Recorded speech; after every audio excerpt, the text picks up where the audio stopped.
Татар теленең үсешенә, киләчәгенә зур эш көткән кеше.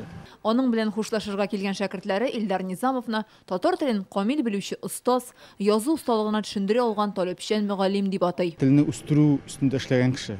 Ул ниндидер яңа сүзләр уйлап чыгару, яңа заманча туры килгән немислән компьютерга ул санак дип атыйдыр компьютерны, мисал өчен.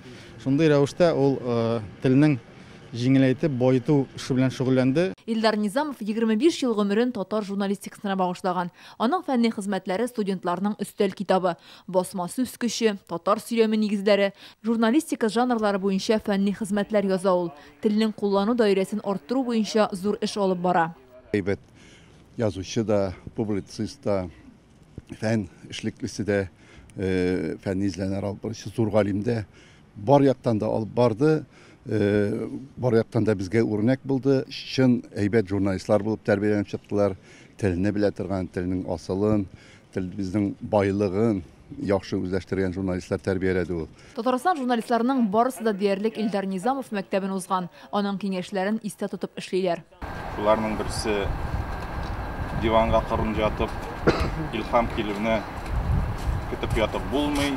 Икенчесе көнгә bir генә җөмлә булса да язарга кирәк дигән сүзләре минем мәңгелеккә хәтеремә уелып калды. Илдар Низамов публицист та, язучы да, роман, повесть, парчалар авторы. Гомеренең соңгы көннәренә кадәр язган. Иң популяр порталларның берсендә Ана теле дигән үз сәхифәсен алып барган. Яраткан эше белән шөгыльләнде.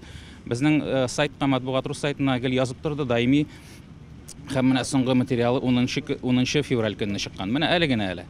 Һәм дәвамы бар дип куелган, менә кем әйтмеши дәвамы юк инде. Һәр укытучының дәвамы аның укучыларында, аның шәкертләрендә. Чөнки Илдар Маликовичның фәнни юнәлеше, ул гомере буе хезмәт иткән фән өлкәсе, ул татар теленең язмышы. Ягъни милләт язмышы. Ул безгә телнең тәмен, ләззәтен тоеп язарга һәм иң мөһиме сөйләргә өйрәтте.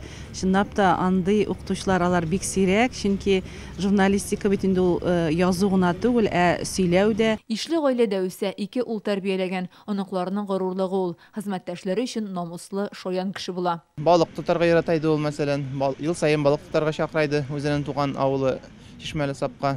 Аңа тормыш байлыгы кирәк түгел, аңа рухи байлык кадерлерәк иде.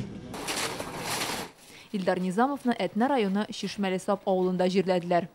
Фәйзә Мәҗитова, Данил Филатов, Яңа Гасыр каналы.